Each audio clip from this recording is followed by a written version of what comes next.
Jack Ma, whose real name is Ma Yun, was born on September 10, 1964 in Hangzhou, Zhejiang, China. He grew up during the turbulent period of Cultural Revolution in China 1966 to 1976. At this time, his parents, who were traditional musicians, had been persecuted, and Ma himself was often mocked in school for his looks and his father's job.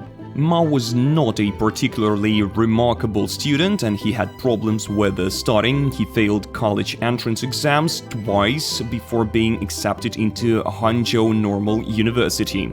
There, he studied the English language. He graduated in 1988, and so he became Jack when he started working as a tour guide for foreigners. His name was too hard to pronounce for people from other countries, so he took Jack as his pseudonym, for this name was very easy to articulate. After graduating, Ma applied for a lot of jobs, including at KFC, where he was the only candidate out of 24 who was rejected. Finally, he found a job as an English teacher in a local university, earning how much? $12 per month. It was at that time that Ma stumbled upon the internet for the first time during his trip to the US in 1995. The first word Ma entered into a search engine then was beer. That's how he learned about American and Belgian beer, but he found out that there is nothing about China on the internet, and even more so about Chinese beer. So he wanted the internet to come to China. This was the start of the Alibaba.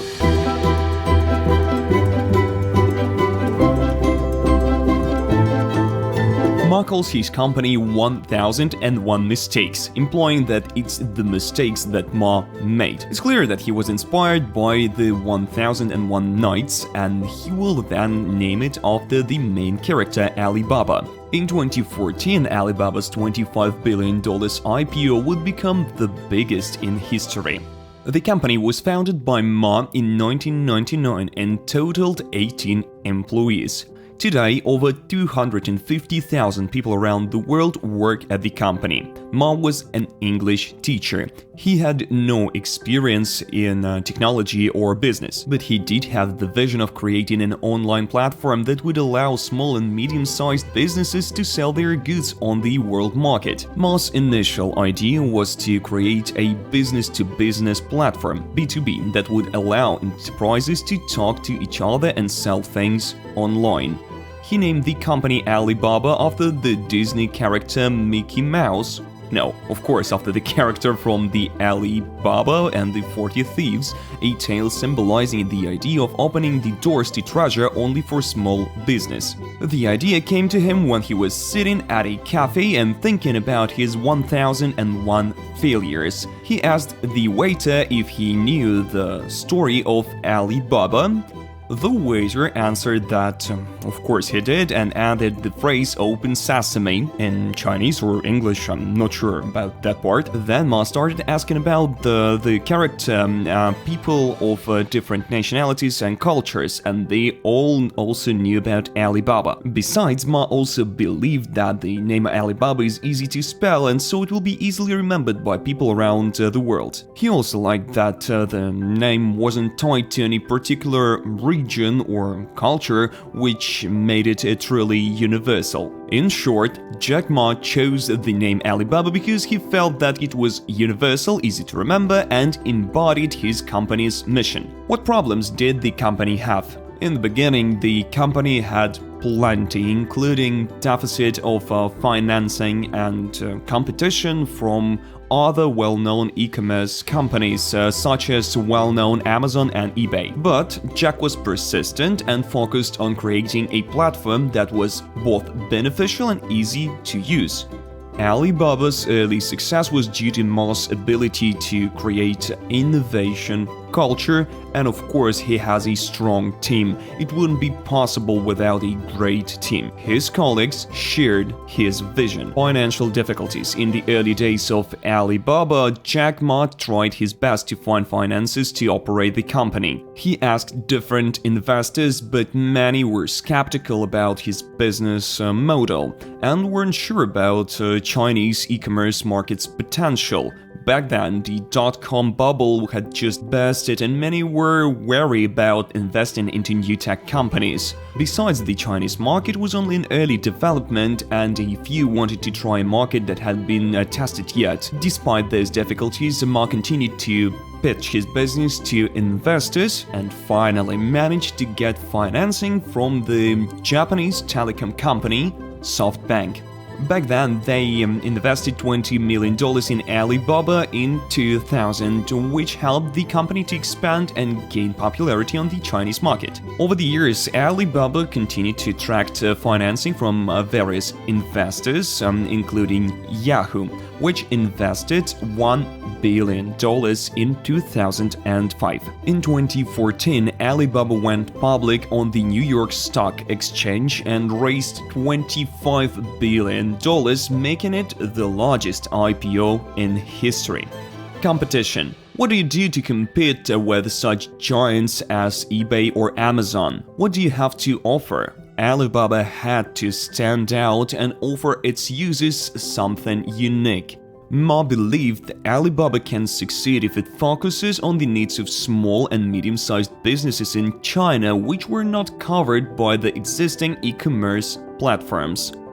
Alibaba offered a wide spectrum of tools and services that allowed companies to connect with their clients and manage their online operation. These included a B2B market where companies could find suppliers and manufacturers, and also consumer-oriented platforms such as Tmall and Taobao to compete with eBay and Amazon. Alibaba also had to innovate and develop new technologies and services. For example, the company pioneered an escrow service for customer and seller protection. There's more, they also developed the Alipay system, which has now become one of the biggest payment platforms in the world. Despite fierce competition, Alibaba managed to take a share of the Chinese market and eventually expand to the whole world. Today, the company is one of the biggest e-commerce platforms in the world, having presence in over 200 countries and regions. Ma's success is the consequence of his vision, leadership, and his hard-working team. Lack of skills and knowledge.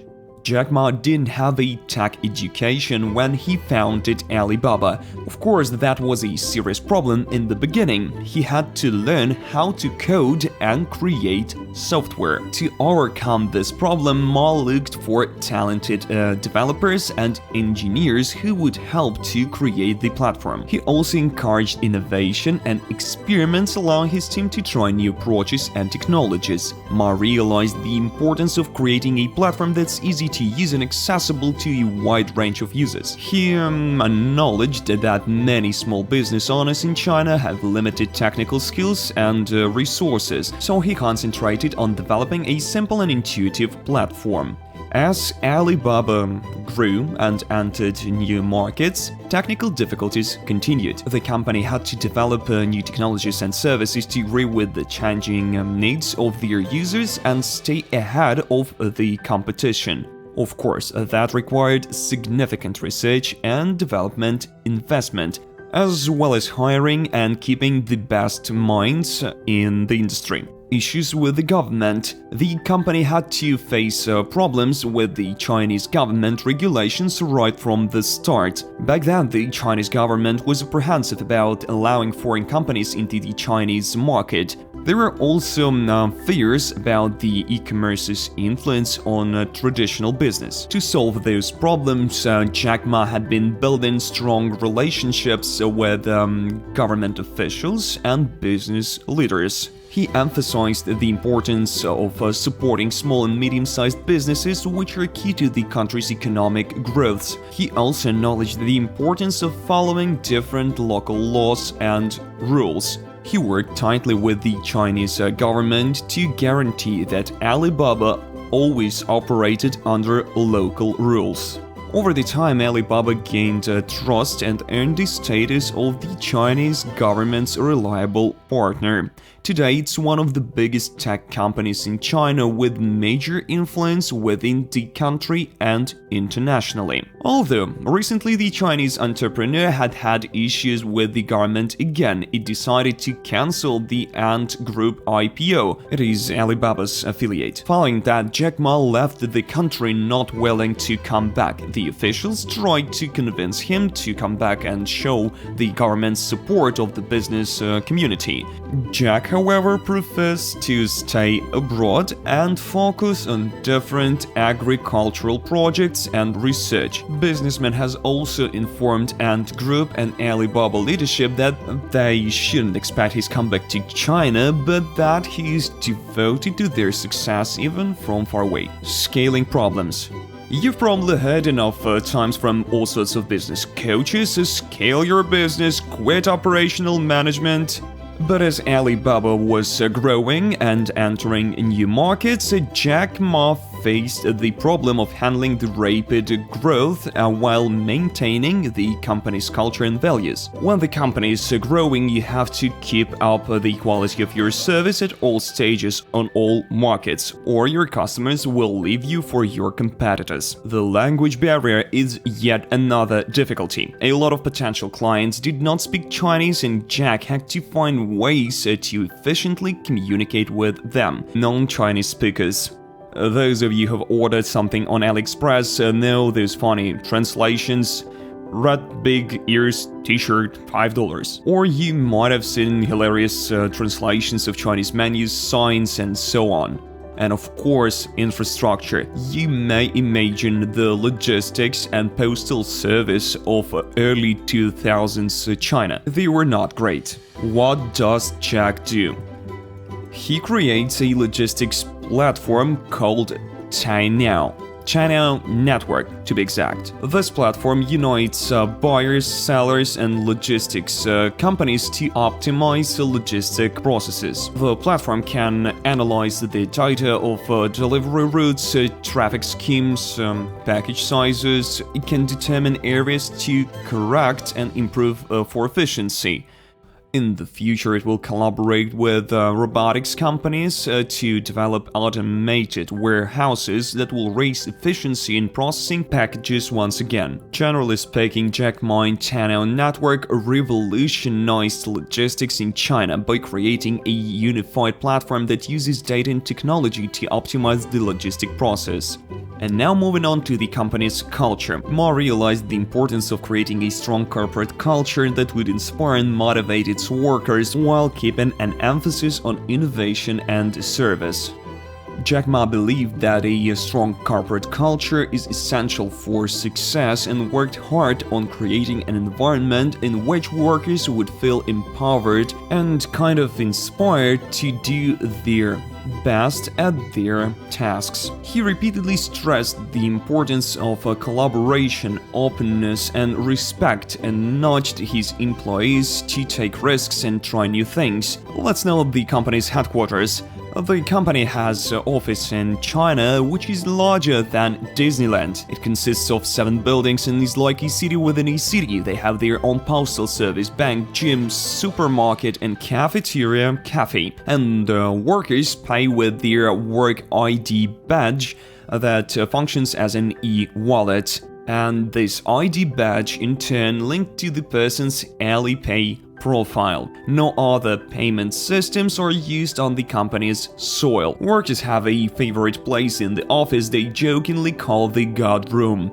In it, they can watch all of Alibaba Group's transactions in real time and see how much money people spend and where they did it. Conference rooms have a lot of greenery, which, according to Feng Shui, harmonizes things if placed correctly. Today, Alibaba is one of the biggest e-commerce companies in the world with market capitalization of over $500 billion. The company venturized outside its initial B2B borders and incorporated consumer-oriented enterprises such as Tmall and Taobao, and also expanded its cloud computing, financial and logistics domains. Now it's one of the biggest e-commerce companies with over 1 billion active users and over $1 trillion in sales. Friends, if you enjoyed the video, don't forget to like and write a comment. Tell us what people you'd like to learn about in our next episodes.